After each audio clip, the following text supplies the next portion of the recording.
ஒருவேளை இந்த வீடியோ சண்டேக்கு முன்னாடி உங்கள் கண்ணில் பட்டுருச்சு அப்படின்னா இந்த சண்டேவே கண்டிப்பாக ட்ரை பண்ணிடுங்க. டேஸ்ட்டு அப்படி இருக்கும். இன்ஸ்டாவில் பார்த்து இன்ஸ்பயர் ஆகி அதில் ஒரு சில சேஞ்சஸ் அண்ட் எக்ஸ்ட்ரா பீட்டிங்ஸ்லாம் சேர்த்து பண்ண ரெசிபி தான் இது. சிக்கன் கோகனட் ட்ரை ரோஸ்ட் எப்படி செய்யுதுன்னு பார்க்கலாமா?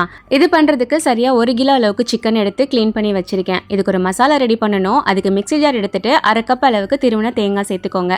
And Kashmiri chilli powder 2 teaspoon அளவுக்கு சேர்க்குறேன். இதுதான் நல்ல ஒரு கலர் கொடுக்கும். கூடவே 1 டீஸ்பூன் மல்லித்தூள், 1/2 டீஸ்பூன் ஜீரகத்தூள், 1/2 டீஸ்பூன் கரம் மசாலா வந்துட்டு நம்ம பட்டை கிராம்பு ஏலக்காய்த்தூள் அரைச்சி வச்சிருப்போம் இல்லையா, அதுதான். அண்ட் 1/2 டீஸ்பூன் மஞ்சள் தூள், 1/2 டீஸ்பூன் மிளகுத்தூள் எல்லாம் சேர்த்துட்டு கூடவே 2 டீஸ்பூன் அளவுக்கு இஞ்சி பூடு பேஸ்ட் சேர்த்துக்கோங்க. பேஸ்டா இல்லைன்னா இஞ்சியும் வெள்ளைப்பூடு முழுசா கூட சேர்த்துக்கலாம். லேசா தண்ணி சேர்த்துட்டு கொரகொரப்பா அரைச்சி எடுத்துக்கோங்க. நமக்கு தேங்காய் நல்லா பேஸ்டாலாம் ஆகக்கூடாது. எல்லாம் சேர்ந்து நல்லா மிக்ஸ் ஆகி வரணும். தேங்காய் இந்த மாதிரி கொரகொரன்னு தான் இருக்கணும். இந்த ஒரு மசாலா இந்த சிக்கனுக்கு செம்ம ஒரு ஃப்ளேவர் கொடுக்கும். மசாலால நிறைய தண்ணி சேர்த்துறாம இந்த மாதிரி கையை வச்சு உருட்டுற மாதிரி நல்லா திக்கா ரெடி பண்ணி எடுத்து வச்சுக்கோங்க. இப்போ இது ரெடி பண்றதுக்கு ஒரு அகலமான பேன் வச்சிருக்கேன். இதுல நான் இன்னைக்கு கோகனட் ஆயில் சேர்த்துக்கிறேன். நீங்க நார்மல் குக்கிங் ஆயில் கூட சேர்த்துக்கலாம். எண்ணெய் சூடாகிறதுக்கு முன்னாடி 1/2 டீஸ்பூன் மஞ்சள் தூள், 1/2 டீஸ்பூன் அளவுக்கு உப்பு சேர்த்து நல்லா மிக்ஸ் பண்ணி விட்டுருங்க. இந்த எண்ணெயில நம்ம க்ளீன் பண்ணி வச்சிருக்கிற சிக்கனை சேர்த்துட்டு நல்லா பரட்டி எடுத்துக்கலாம். ரொம்ப நேரம் எண்ணெயில போட்டு வறுக்கணும்னு இல்ல, ஜஸ்ட் ஒரு 5 நிமிஷத்துக்கு சிக்கனோட கலர் லேசா சேஞ்ச் ஆனதுக்கு அப்புறமா வெளியில எடுத்துருங்க. இப்போ அதே எண்ணெயில 2 பல்லாரி வெங்காயம் கொஞ்சமா கருவேப்பிலை சேர்த்துட்டு நல்லா வதக்கி விட்டுறலாம்.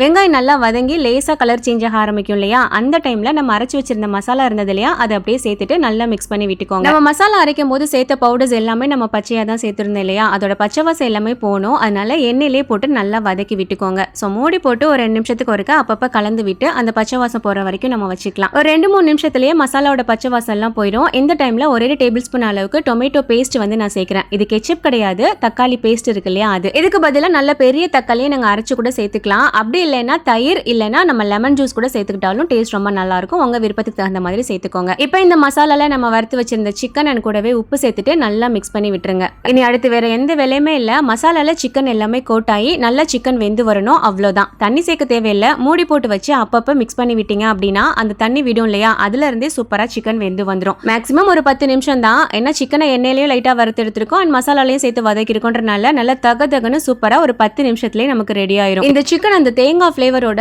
செம்ம எம்மையாக இருக்கும். White rice, variety rice and எல்லா வகையான டிஃபன் ஐட்டம் கூட சாப்பிட்றதுக்குமே செம்மையாக சூட் ஆகும். கண்டிப்பாக ட்ரை பண்ணிடுங்க. தேங்க்ஸ் ஃபார் வாட்சிங்.